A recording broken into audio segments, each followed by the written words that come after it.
লম্বা চুলের বাহারি বেনি ঋতুপর্ণাকে সবার মাঝে চেনায় অন্যভাবে। ঋতুপর্ণা কি তাহলে শুধু চুলের বেনি করতেই নিজেকে ব্যস্ত রাখেন? না, সাফ ফুটবলের পর এবার ঋতুপর্ণা নিজেকে দারুণভাবে চেনাচ্ছেন এএফসি এশিয়ান কাপের বাছাই পর্বে। 2 ম্যাচে তার 3 গোলের দারুণ নৈপুণ্যেই বাংলাদেশ নিশ্চিত করেছে 2026 সালে অস্ট্রেলিয়ার মূল আসর। 2012 সালে 9 বছর বয়সে স্কুল টুর্নামেন্ট দিয়ে ফুটবল শুরু রাঙামাটির ঋতুপর্ণার।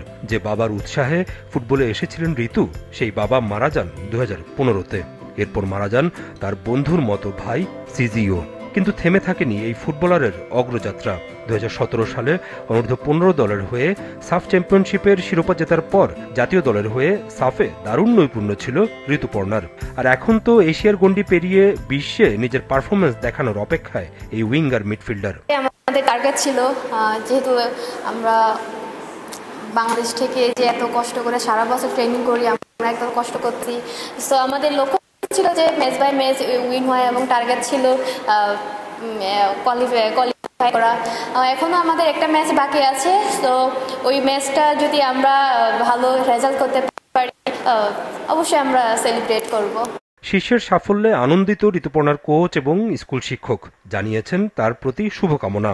ঋতুপর্ণার মা আসলে খুব অসুস্থ, মানে উনি চট্টগ্রাম ঘাগড়া আসা যাওয়া করছেন চিকিৎসার কারণে। ওনার জন্য দোয়া করবেন আপনারা, উনি যেন তাড়াতাড়ি সুস্থ হয়ে যান এবং আমাদের মাঝে ফিরে আসেন। আমরা ঋতুদের হচ্ছে একেবারে দেশের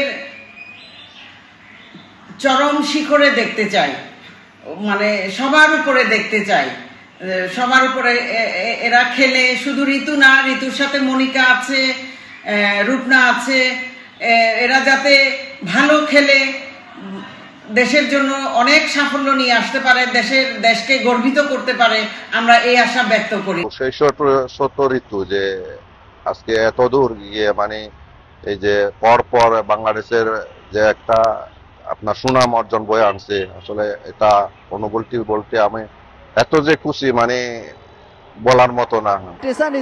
অস্ট্রেলিয়ায় 2026-এর এশিয়ান কাপে বাংলাদেশ কোন গ্রুপে খেলবে তা জানা যাবে 29 জুলাই। সেদিন হবে টুর্নামেন্টের ড্র।